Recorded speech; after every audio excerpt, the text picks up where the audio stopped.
Assalamualaikum warahmatullahi wabarakatuh. Alhamdulillahirabbil alamin. Wa bihi nasta'inu ala umuri dunya waddin. Wassalatu wassalamu ala asyrafil anbiya'i wal mursalin. Sayyidina wa maulana Muhammadin wa ala alihi wa ashabihi ajma'in. Rabbi israh li sadri wa yassir li amri wahlul 'uqdatam min lisani yafqahu qawli. La tudrikul absar wa huwa yudrikul absar wa huwal latiful khabir. Amma ba'd. Para jamaah salat subuh Masjid Baitul Salam yang senantiasa dirahmati dan dimuliakan oleh Allah Subhanahu wa taala. Alhamdulillah wa syukurillah, pada kesempatan pagi hari ini kita bisa bertemu dan tentu saja semuanya insya Allah dalam keadaan sehat walafiat. Mudah-mudahan majelis kita ini majelis yang berlimpah ridho dan berkah dari Allah Subhanahu wa taala. Mudah-mudahan juga kehadiran kita bisa sama-sama menambah ilmu untuk kita semua, untuk memperbaiki amal ibadah kita semua, sehingga kita bisa meningkat dari sisi kualitas sebagai seorang mukmin, sebagai umat baginda Rasulullah SAW. Amin ya rabbal alamin. Salawat dan salam marilah kita sanjungkan kepada Rasulullah SAW dengan ucapan Allahumma sholli ala sayyidina Muhammad wa ala ali sayyidina Muhammad, pada keluarga beliau, pada para sahabat semuanya, para tabi'in, dan mudah-mudahan kita kelak memperoleh syafaat dari beliau insyaallah. Amin. Para jemaah yang dimuliakan oleh Allah,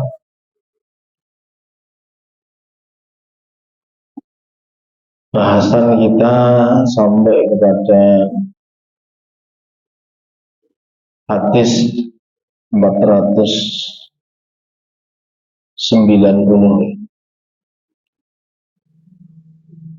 Khuyira Sulaiman bainal mali wal mulki wal ilmi.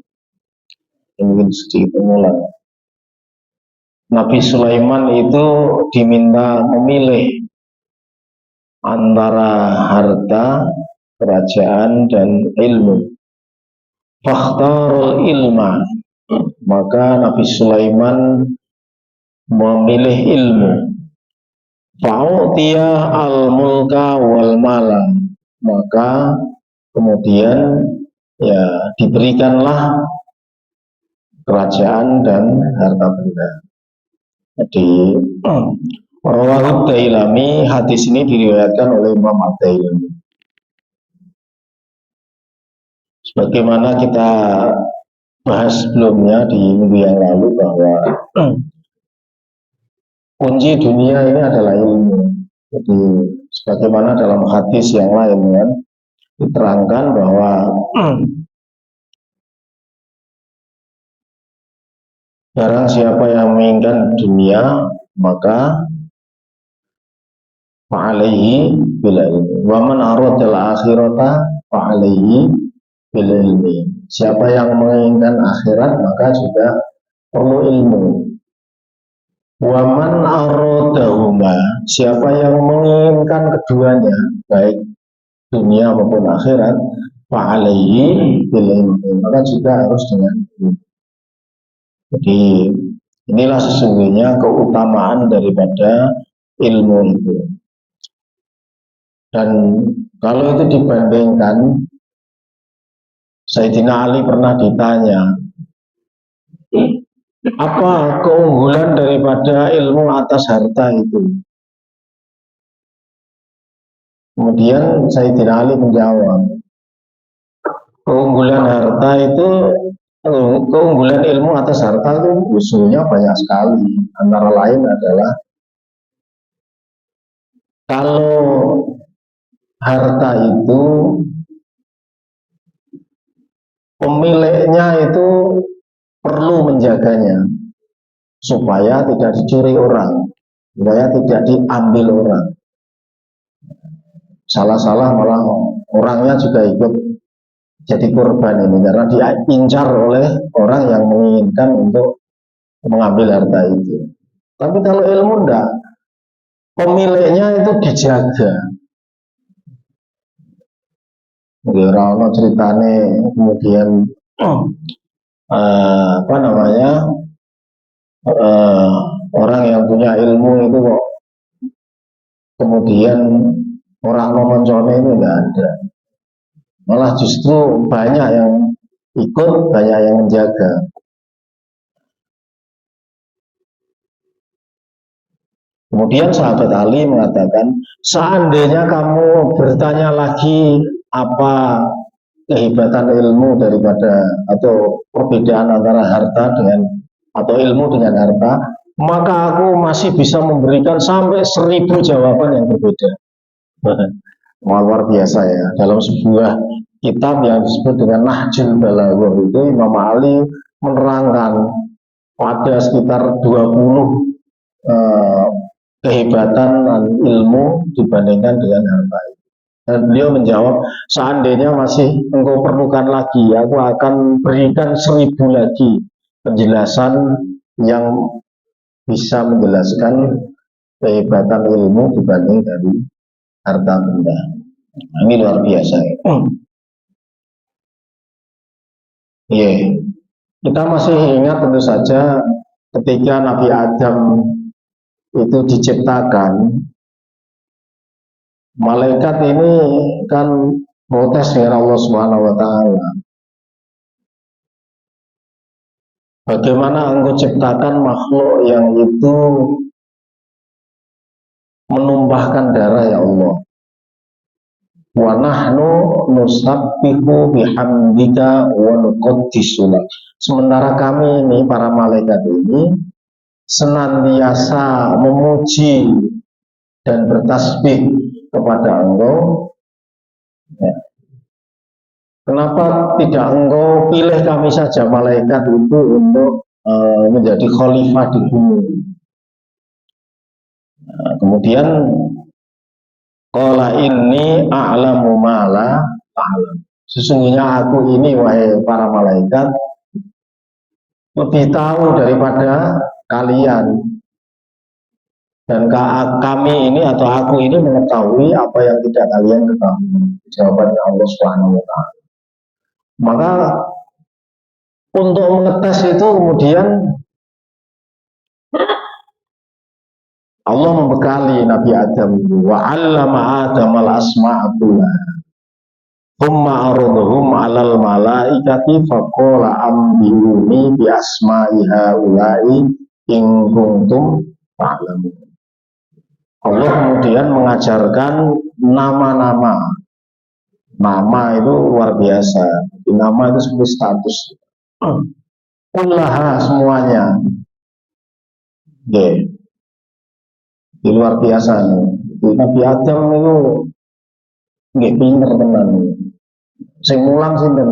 Oh gurune Gusti Allah. Lah golek guru ra ono ya. Nggih. Jadi sing mulang Gusti Allah langsung wa 'allama Adamal asma'a kullaha. Dan Allah ajarkan kepada Nabi Adam seluruh nama.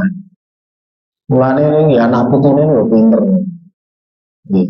Kabeh niku dijenengi kabeh karo manusa. Saking pintere. Pun jenengan golek napa sing dereng wonten jenenge. Engko mono jenenge ini. Sampai gunane barang itu ngerti nih. Ya ngerti nak jenenge teri niku kenggon segara karo napa uyah niku ketemu karo lombok barang itu ya enak ya gitu. ketemu karo asem sing ndur gunung bareng yo iso enak rasane. Nah itu jasane Nabi Adam alaihis salam.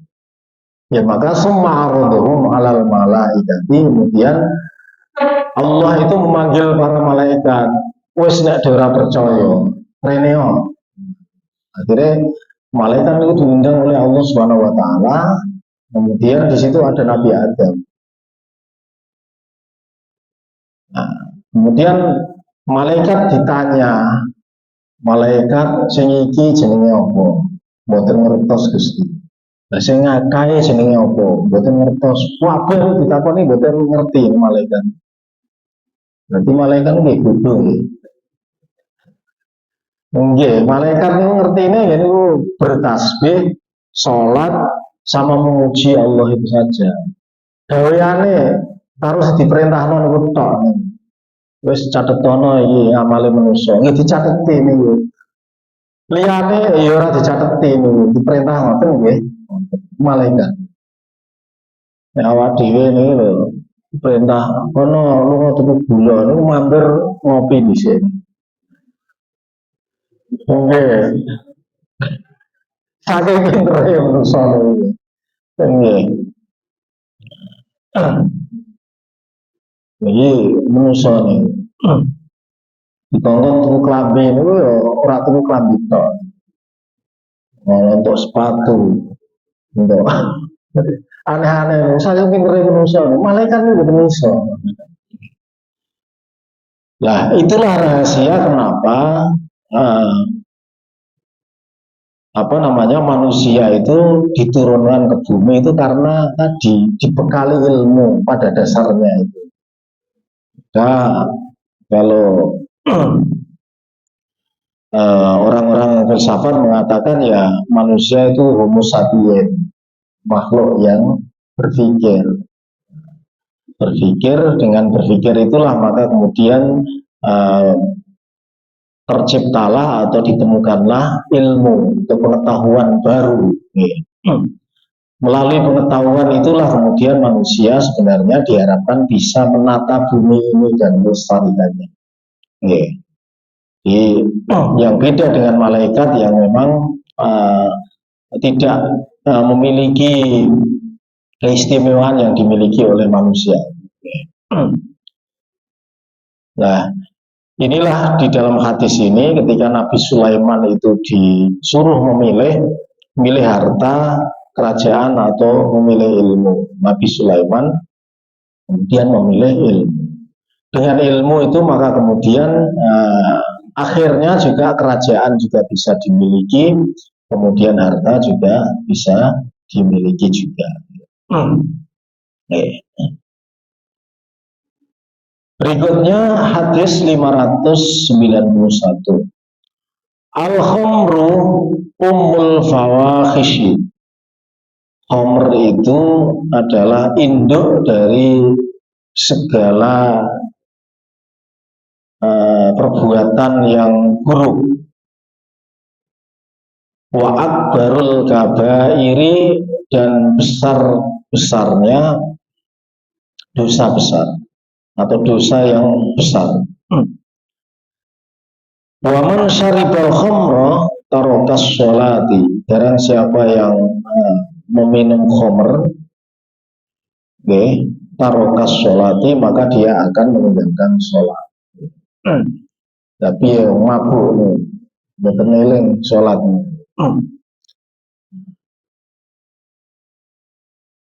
Kemudian waqa'a ala ummihi wa ammatihi wa kholatihi, dan karena meminum khamr juga kemudian sampai mabuk, maka bisa saja waqa'a ala ummihi, sampai kemudian mengumpuli ibunya sendiri atau bibinya sendiri.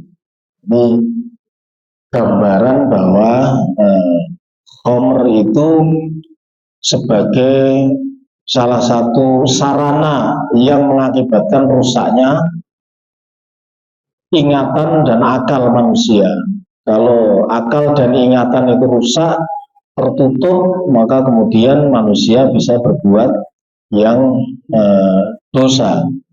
Apapun bentuk dosa itu, bahkan sampai dosa yang melebihi kepantasan atau melebihi kewajaran dari dosa-dosa pada umumnya. Oke, tadi itu sampai mengumpuli ibunya dan bibinya. Ekstrim contoh di sini. Homer ini. Boleh, zaman sekarang nggak ada Homer itu, Pak. Nah, ini yang sering itu begitu nih. Jadi kalau Al-Quran sendiri memang menyebut itu Homer. Innamal khomru wal maisiru wal ansabu wal azlamu rijsum min amali syaitani fajtanibuhu. Sesungguhnya Homer, kemudian maisir atau perjudian, wal ansabu, ya ansab, tebak-tebakan dengan mengundi nasib, wal azlamu, ini mengambil batang anak panah, kemudian orang Arab punya kebiasaan seperti itu. Jadi anak panah yang ada di kantong itu kemudian diambil, kemudian nanti berdasarkan anak panah yang diambil itu, kemudian mereka akan bisa menerangkan atau mereka akan meramalkan ini nanti seperti apa. Oke. Ini kebiasaan orang Arab zaman dulu. Nah, itu adalah rijsum min amali syaitan. Itu adalah perkara yang sangat buruk, yang kotor, yang jorok, ya. Min amali syaitani, salah satu dari perbuatan setan. Di situ yang disebut adalah homer. Ya, tapi kalau sekarang itu kan homer itu maknanya apa? Ini yang para ahli fikih terutama dalam memahami dalil ini, kemudian mereka memakai metode yang disebut dengan kias. Jadi kalau kita mengambil dari ayat, kemudian kita pakai, maka kalau memakainya itu adalah seperti plug yang ada di dalam ayat itu, ya tidak ketemu nanti. Tidak ketemu. Nih, contohnya ini tadi. Kalau homer, ya sekarang itu namanya kan tidak homer nih. Di tempat kita ya semacam-macam. Misalnya narkoba lah, itu homer enggak, Pak? Ya, Al-Quran menyebutnya hanya homer saja. Maka para ahli fikih menggunakan metode namanya kias, yaitu menyamakan hukum dari perkara baru yang belum ada hukumnya dengan menggunakan hukum yang termuat pada nas, baik nas Al-Quran maupun nas Al-Hadis. Kenapa disamakan hukumnya? Karena ada kesamaan ilat. Ilat itu ya sesuatu yang mendasar yang menjadi dasar dari ditetapkannya satu hukum. Itu namanya ilat. Ada orang yang menyebut itu sebab, tapi sebenarnya ilat itu lebih dalam daripada sebab. Intinya adalah satu prinsip dasar atau hal paling mendasar dari sesuatu itu, kenapa dia dilarang. Nah, para ulama mengatakan bahwa ilat dari khomer itu diharamkan adalah karena memabukkan. Maka hal-hal baru lainnya yang datang kemudian yang tidak disebut oleh nas Al-Quran dan nas Al-Hadis itu, kalau dia memiliki sifat dasar atau ilat yang sama dengan ilat dari khomer itu, maka hukumnya menjadi disamakan dengan hukum khomer. Itu caranya, antara lain ya. Itulah yang disebut dengan metode kias. Jadi para ulama mustahid itu di dalam menetapkan hukum atas satu perkara baru itu salah satu metodenya adalah metode kias. Itu nggih. Lah engko nek nganggo ayat ini hanya dimaknai khomer saja. Khomer itu ya pokoknya minuman khusus yang dibuat oleh orang Arab pada masa awal Islam yang berasal dari perasan anggur. Itu tok definisinya. Oh berarti liyane ora gitu. Untuk kabeh. Ngoten begini ya. Itulah ini nggih kepenak gitu. Nah, itu ya. Jadi inilah yang disebut dengan kias. Maka tidak ada perkara itu yang tidak ada hukumnya dalam Islam itu. Karena apa? Karena jangkauan nas itu, jangkauan ayat Al-Quran dan jangkauan hadis itu tidak semata-mata dari kandungan lafalnya itu saja. Sama misalnya wala taqrabuz zina innahu kana fahisyatan wa maqta. Janganlah kalian mendekati zina. Yang tidak boleh itu kan mendekati. Wala taqrabuz zina. Janganlah mendekati zina. Loh ayatnya bunyinya gitu. Nah nanti ya payah kalau gitu. Maka nanti ada kiasnya. Lah kias itu nanti di dalam teorinya dibagi menjadi setidaknya 3. Ada kias itu, kias musawi itu artinya sama, kayak khomer tadi kan sama itu karena dia setara, ya, setara. Ada kias yang aulawi itu lebih tinggi ya seperti tadi itu. Wala taqrabuz zina, janganlah mendekati zina. Nah kalau gitu berzinanya sendiri gimana Pak? Itu namanya hukumnya apalagi itu tidak boleh lagi karena itu di atasnya. Maka hukum mendekati saja tidak boleh apalagi berzinanya sendiri. Itu caranya. Itu namanya kiasnya kias aula. Sama misalnya wala taqul lahuma uffin, janganlah berkata hus kepada orang tua atau kepada kedua orang tua. Nah, jotos boleh enggak? Al-Quran bilangnya kan cuma hanya ngata-ngatai saja itu, hus gitu aja. Kalau menerlantarkan gimana Pak? Nggak usah dikasih duit, itu dibiarkan, itu loro ya dibiarkan. Itu, yang kiasnya kias aulawi. Mau berkata hus saja nggak boleh, apalagi yang lain yang lebih berat gitu. Itu namanya kias. Ada juga kias adna. Kias tapi dia levelnya lebih rendah.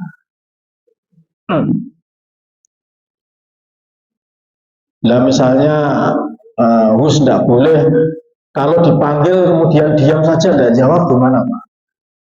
Ya sama aja tidak boleh juga. Itu ya, meskipun tidak bilang hus sama orang tua, tapi dipanggil kok tidak merespon sama sekali, pura-pura tidak dengar. Nah itu juga tidak boleh. Ya kiasnya namanya kias adna, lebih rendah. Tapi sama-sama bertentangan dengan makna yang dimaksud oleh ayat itu tadi. Jadi hal-hal begini di dalam Al-Quran sangat banyak, dalam Al-Hadis juga sangat banyak. Jadi itulah yang kita maksud sebagai khomer tadi dalam konteks hadis ini. Jadi menghilangkan akal dan merusak fungsi akal itu hal yang dilarang di dalam. Jadi ini yang disebut sebagai hifdzul akal, menjaga akal. Jadi ada 5 prinsip dasar di dalam hukum Islam itu. 5 prinsip dasar itu disebut sebagai al-maslahah al-khamsah. Jadi kemaslahatan yang 5. Nah ini kemudian karena ada kemaslahatan yang 5 itu, maka hendaklah lima kemaslahatan ini harus dijaga dengan benar, sehingga tidak ada satupun dari hukum Islam itu yang keluar dari lima dasar maslahah yang hendak dijaga oleh agama ini. Jadi yang pertama itu adalah hifdzuddin, menjaga agama. Itulah kenapa murtad itu dilarang, kemudian hukumannya berat, ya karena ini bagian dari ya merusak agama itu, sehingga hifdzuddin ini menjadi prinsip dasar pertama. Kemudian yang kedua adalah hifdzun nafas, menjaga jiwa. Jadi jiwa manusia harus dijaga, maka kemudian tidak boleh membunuh, tidak boleh melukai, tidak boleh membuat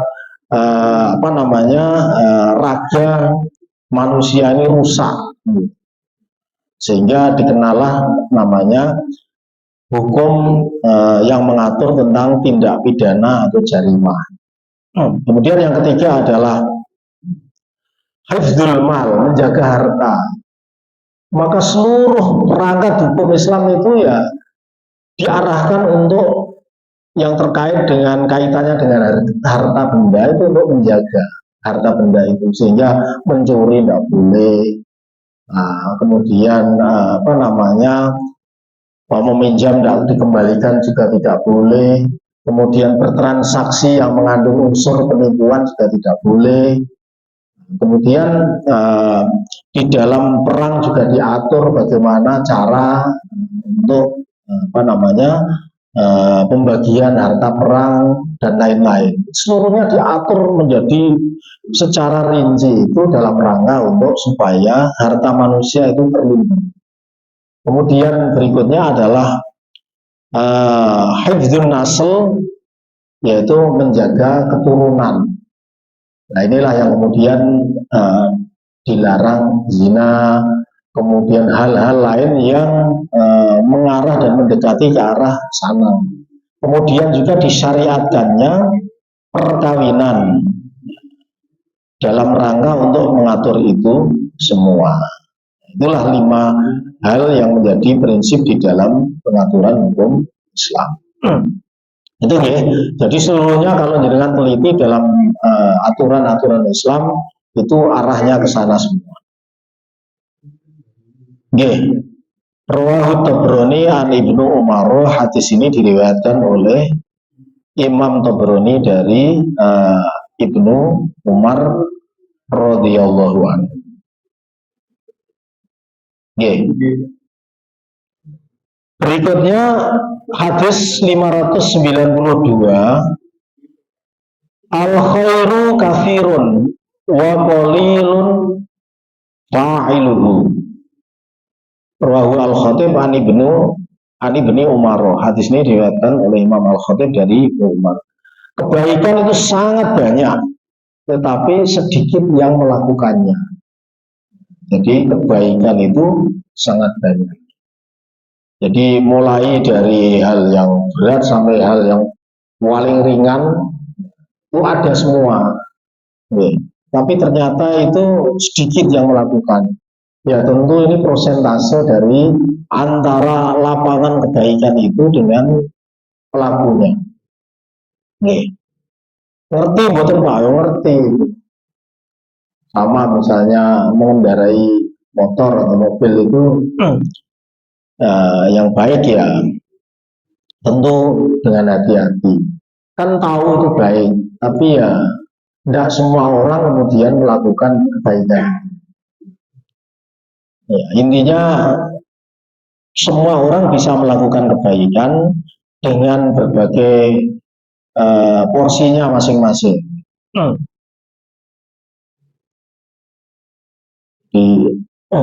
Ini menunjukkan bahwa ya Allah itu maha penyayang kepada hambanya, karena lapangan kebaikan itu sungguh luar biasa banyaknya. Nggih kudu milih yang gede-gede, membangun masjid itu 10 juta, 20 juta, 100 juta. Ya ada yang mampu itu, tapi kan tidak semua orang mampu itu. Ya, tapi kalau dibatasi kebaikan hanya yang berat-berat saja, ya tentu nanti kita sebagai hamba Allah ini menjadi sempit di dalam memperoleh kebaikan itu. Nah, agama ini menjadi agama yang mudah, jadi silahkan ambil dari kebaikan itu mana saja yang bisa kita lakukan sesuai dengan kekuatan dan kemampuan kita masing-masing. Tidak ada alasan untuk tidak ada Pak itu kita yang bisa itu hanya orang-orang tertentu saja. Tidak, sangat luas. Sehingga di dalam hadis itu pasti kita mendapati banyak perkara yang itu adalah disebut sebagai sedekah. Misalnya baca tasbih itu ya sedekah, berbicara yang baik itu juga sedekah, itu mengucapkan salam itu juga bagian dari sedekah. Itu ya. Bahkan berkumpul dengan istri ya sebagai sesuatu yang halal itu juga sedekah. Jadi luar biasa ya. Yeah. Tinggal kita akan pilih yang mana. Mau dilakukan semua ya tentu kita tidak mampu. Kita hanya mampu yang bisa kita lakukan saja, tidak usah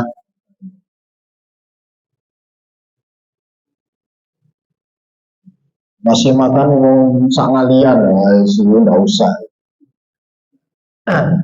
Pasti berat itu. Kecuali yang memang takarannya itu.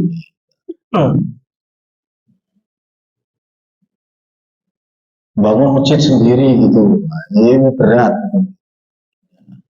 Mau bareng-bareng itu juga berat. Itu jadi kita punya tingkatannya masing-masing. Jadi ambillah sesuai dengan porsi kita, kekuatan kita, kemampuan kita.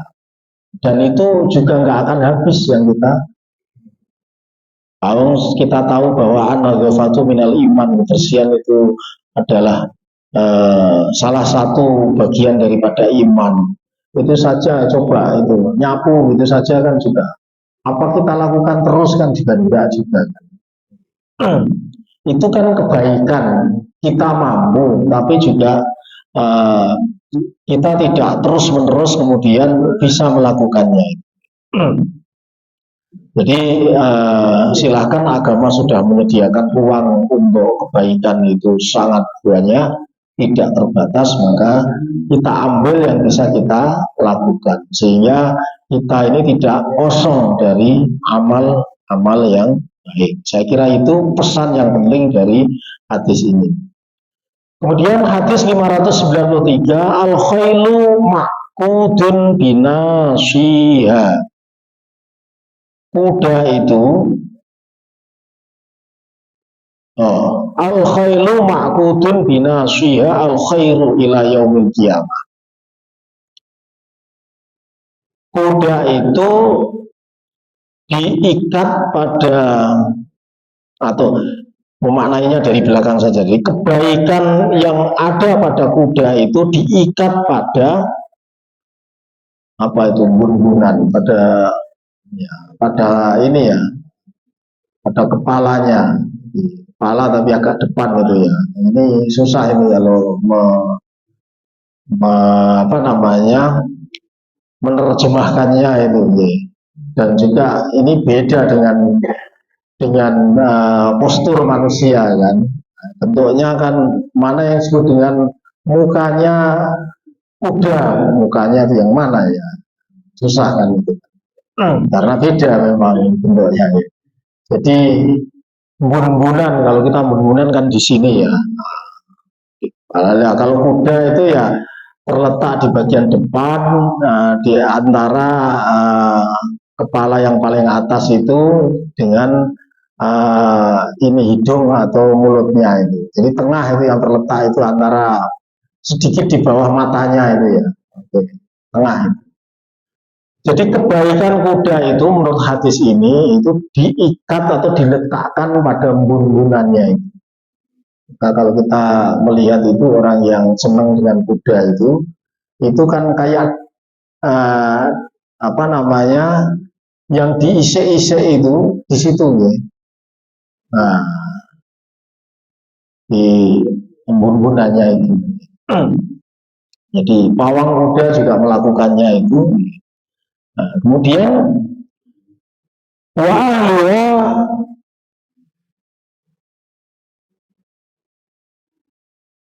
mu'anun 'alaiha, dan pemiliknya itu ditolong dengan menaikinya. Jadi ya namanya fungsi daripada kuda itu memang untuk sebagai alat transportasi dan juga untuk perang serta keperluan-keperluan lainnya. Jadi orang bisa menaikinya. Famsahu binawasiha wad'u laha bil barokati. Ya, maka hendaklah kalian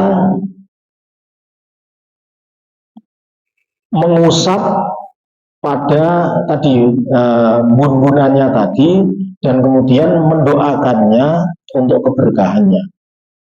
Wa qalladuha wa la tuqalladuha al-awthar. Dan hendaklah kalian ikat kuda itu, ya, kasih ini ya ikatan itu yang untuk mengendalikannya, tetapi wala tuqalladuha al-awthar, tetapi jangan engkau kalungkan di lehernya itu dengan al-awsar. Al-awsar itu ya apa namanya busur untuk memanah dalam perang. Maka kita tidak pernah kan melihat kuda kok lehernya dikalungi dengan busur anak panah, tidak pernah.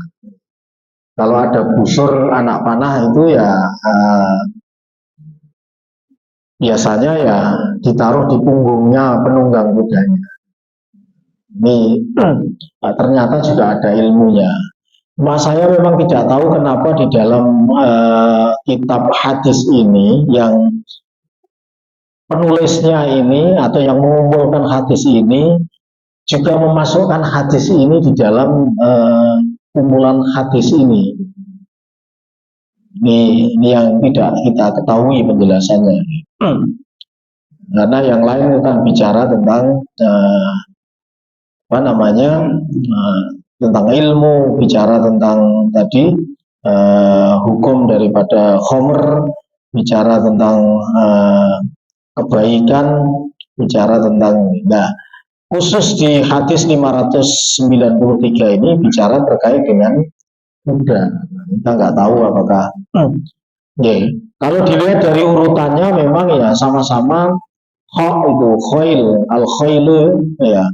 Ini bagian yang hadis yang awalannya diawali dengan huruf kha, itu huruf hijaiyah kha ini. Ya, mungkin ini konteks pengumpulan hadis ini adalah konteks di mana memang masyarakat, terutama masyarakat Arab itu memang juga sangat erat kehidupannya dengan juga hewan yang disebut dengan kuda ini dalam kesehariannya, sehingga ini penting untuk dimasukkan. Sementara kalau di Ngalian ini kan ya kita kalau nyari kuda piaraan ini ya paling pergi ke sana nih, ke stabil ya, tempat untuk pacuan atau untuk apa namanya pemeliharaan dan perawatan kuda. Nggak banyak mungkin. Tapi kalau di Arab ya tentu banyak yang memiliki ini.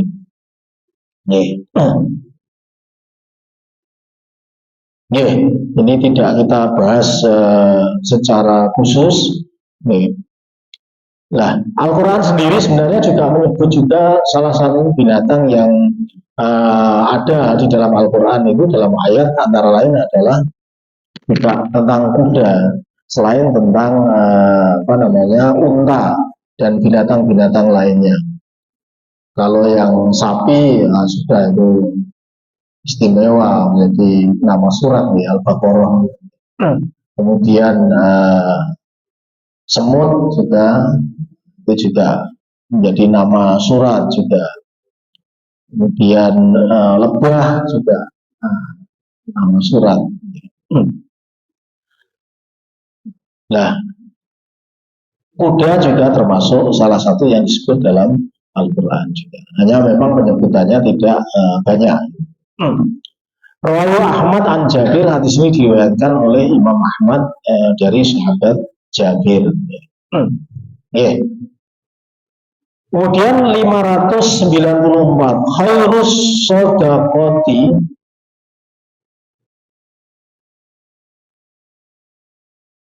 yeah, sebaik-baik.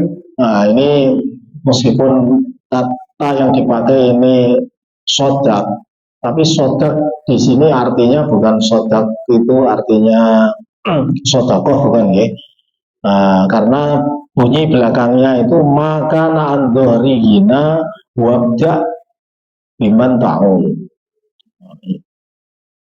Oh iya, sebaik-baik sodakoh, ya sodakoh dalam pengertian luas ya, bukan sodakoh dalam pengertian zakat, maka naandorihina, yaitu yang berasal dari keadaan yang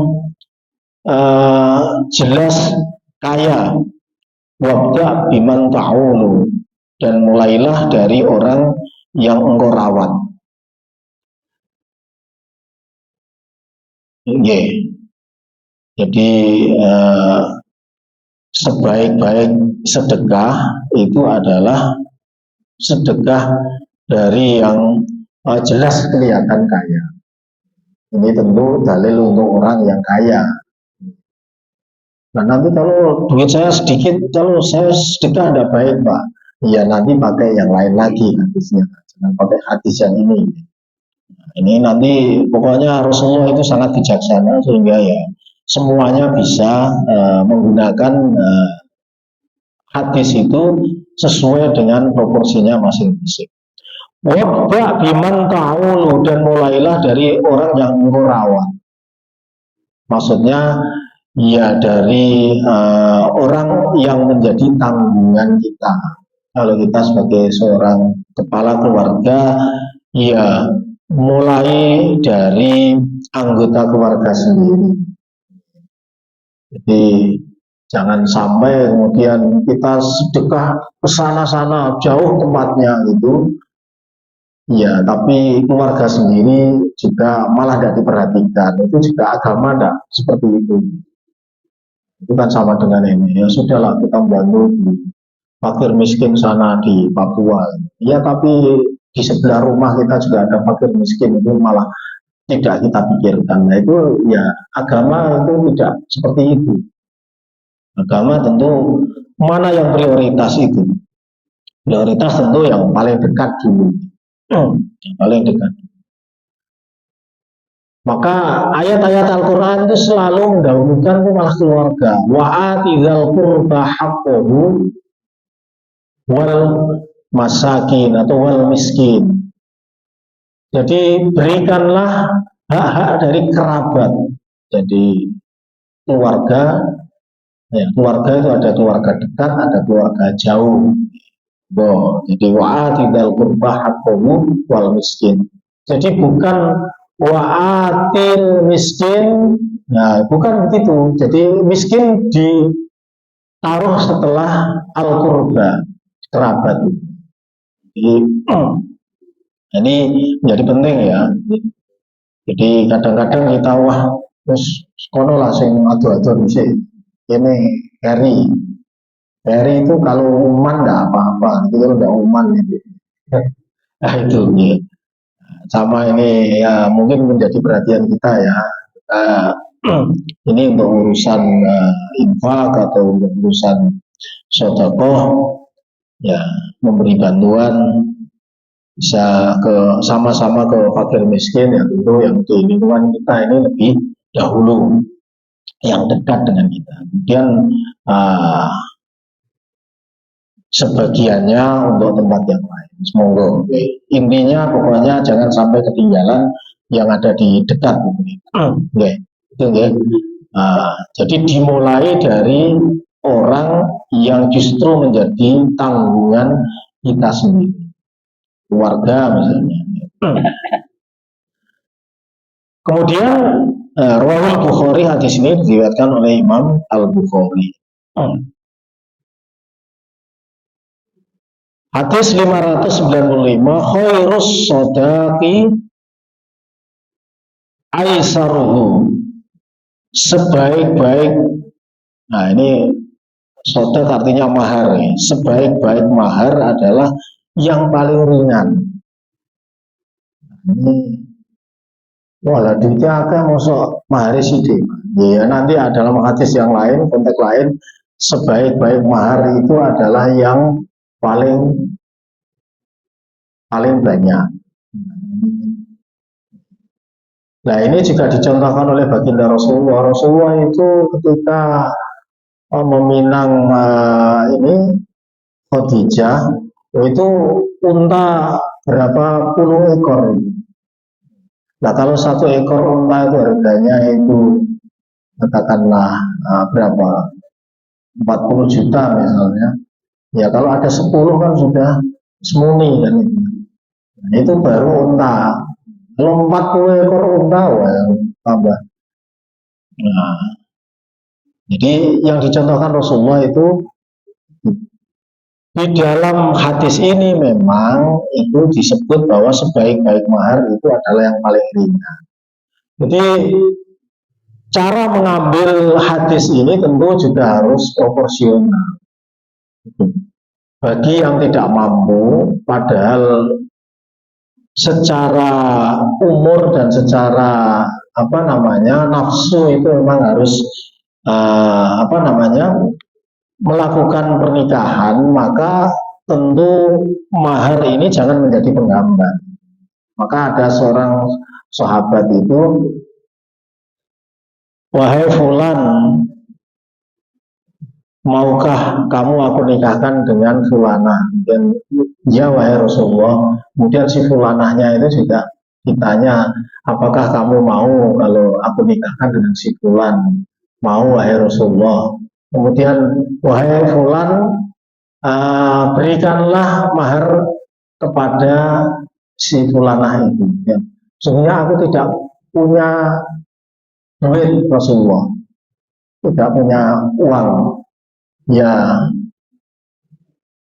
Ya kalau ada perhiasan meskipun itu kecil, apalagi perhiasan duit aja enggak punya, ini perhiasan apalagi. Kemudian ya sana ambil walau khotamam min hadidin, meskipun itu cincin dari besi, walau khotaman min hadidin, meskipun itu dari besi ya cincinnya. Kalau itu nanti kalau Bapak Ibu perlu, ya, itu tanya sama Pak Marjuni, itu punya banyak. Itu memang dalam hadis disebut itu walau khotaman min hadid. Kemudian dalam hadis yang lain juga ada keterangan tentang seorang sahabat itu yang dimintai atau ditanya oleh Rasulullah tentang mahar apa yang kamu akan berikan. Aku nggak punya apa-apa wahai Rasul. Sedikit saja, apa pakaian atau apa. Itu juga tidak punya, pakaian juga yang aku pakai ini saja wahai Rasul. Lah apakah aku berikan mahar dari baju yang aku pakai ini? Lah terus kalau kamu berikan terus kamu nanti pakai apa? Akhirnya untuk mempermudah itu Rasulullah nanya, tidakkah ada engkau miliki hafalan dari surat dari Al-Quran itu? Ya saya hafal Rasul tapi hanya dulu saja sama Fatihah. Jadi ini ya luar biasa ya. Jadi kalau kita ini kan ya umumnya masih nggak sampai seperti sahabat yang dalam hadis ini. Jadi tadi cincin dari besi juga enggak itu, kemudian hanya hafalan surat atau ayat juga enggak, karena pasti ada lah meskipun itu kecil nilainya. Ya kemudian di Indonesia ini yang lazim itu kemudian adalah seperangkat alat sholat. Iya, ini sebenarnya nggak tepat juga kalau tadi keadaannya memang keadaan yang mampu. Ya, silakan lah. Sebaik-baik perempuan itu adalah yang tinggi maharnya. Itu juga ada. Kalau wanita yang sangat terhormat kemudian maharnya itu kecil sekali ya itu ya sama dengan penghinaan juga itu ya. Ya. Jadi monggo itu menyesuaikan dengan kemampuan. Kalau di daerah Pati tempat saya sana itu malah uh, calon pengantin perempuan itu minta pitupon atau di tempat nah, pitupon itu yang berat itu pitupon minta mobil gitu kan kemudian ada yang minta sapi itu 2 ekor itu yang besar besar nah. Bahkan saking beratnya itu sekarang itu ada jasa untuk penyewaan mobil untuk dijadikan pitupon. Jadi jasa pinjaman mobil untuk seserahan itu. Jadi nanti kalau sudah diserahkan let seminggu begitu sesuai dengan kesepakatan itu ya udah nanti dikembalikan kepada tempat merentalan tadi. Memang iya Pak itu. Jadi ya supaya apa? Ora kisinan karo tonggone. Itu karena ya tadi kalau merasa malu itu kemudian wah di sana kok ngasih tuntutan 2 ekor sapi gede-gede gitu kemudian ya wes sesok gampang ya, wae anu wae apa namanya Innova Ribbon gitu yang platnya itu masih anyar gitu kan ya betul-betul itu diserahkan ya tapi ternyata itu dari disewa dari jasa rental. Ada juga yang modusnya, ini saya sebut modus. Jadi diberi sepeda motor gitu atau mobil itu ya. Tapi yang kredit pakai uang muka misalnya 5 juta sudah bisa dapat itu. Selanjutnya monggo itu mau nanti diangsur atau gimana itu setelah itu. Itu betul-betul terjadi. Ya ini. Tapi juga ada yang beneran memang dibeli. Saya nggak tahu kalau di Jeporo atau di Kudus. Ini saya cerita di sana di tempat saya sendiri di Pati. Ya masih itu kalau mau penelitian masih ada tempat saya. Ya. Di, ya tergantung permintaannya. Nah, tapi ini tidak bagian dari mahar. Yang bagian dari mahar itu adalah yang diserahkan pada saat terjadinya akad. Jadi monggo, jadi bisa berupa emas, bisa perak, bisa uang atau harta benda lainnya. Yang penting adalah tentu sesuai dengan tadi kadar kemampuan dan juga proporsional ya. Ya kalau mampu ya diberi apa namanya mahar yang banyak. Kalau tidak mampu atau kurang mampu ya berarti mahar sesuai dengan intinya adalah agama ini tidak memperberat tapi ya ojo kebangetan karena tidak memperberat terus ya pokoknya mau punya mau tidak punya itu seperangkat alat sholat gitu. Jadi ya kalau seperangkat alat sholat itu ditambahkan itu ya itu bagus artinya untuk menunjukkan itu kan simbol prestis mungkin jadi bukan harta yang dipentingkan tapi ibadah yang dipentingkan itu ya ya oh, gitu. Tapi ya oke itu tidak masalah juga sebenarnya. Intinya agama ini proporsional jadi tidak menurunkan martabat tapi juga tidak memberatkan bagi yang memang tadi dalam kondisi seperti dalam contoh sahabat tadi ya seperti itu tapi contoh Nabi ya sangat bagus itu oleh karena itu kalau kita mendengar dan mengetahui tradisi di Arab itu untuk mahar memang sangat berat itu sangat berat di orang Arab itu kalau lihat orang Indonesia wah murah banget maharnya itu ya Mahar murah banget itu. Di Arab ya tentu berat itu. Untuk menyelenggarakan resepsinya saja sewa hotelnya, sewa apa namanya tempat resepsi yang ada di hotel udah mahal, udah ratusan juta baru untuk itu saja. Belum mahar yang memang diminta di luar untuk acara itu. Ya, kita bersyukur di Indonesia ini karena sangat fleksibel, mulai dari mahar yang mahal sampai mahar yang paling murah, ya itu tidak menjadi halangan. Karena yang penting adalah pernikahannya itu sendiri, ya. Monggo, kalau mau berikan mahar kunci rumah itu juga tidak mahal, Pak. Ya, kunci laptop maksudnya. Yang menarik kunci pintu rusak itu malah ketika berat-berat. Ya, itu bapak-bapak semua jadi khairus sodaki aisaru. Jadi sebaik-baik mahar adalah yang paling ringan. Rawahu Uqbah an Umar. Hadis ini diriwayatkan oleh Imam Uqbah dari sahabat Umar bin Khattab. Ya. Demikian Bapak dan Ibu semua, mudah-mudahan memberikan tambahan ilmu dan juga semangat bagi kita untuk meningkatkan kebaikan pada diri kita masing-masing hingga menjadi muslim yang bertambah baik dari hari demi hari. Insyaallah amin ya rabbal alamin. A'udzubillahi minasyaitonirrajim. Bismillahirrahmanirrahim. Alhamdulillahirabbil alamin. Syakirin. Hamdan na'imin hamdan yuwafi ni'amahu wa yukafi mazidah.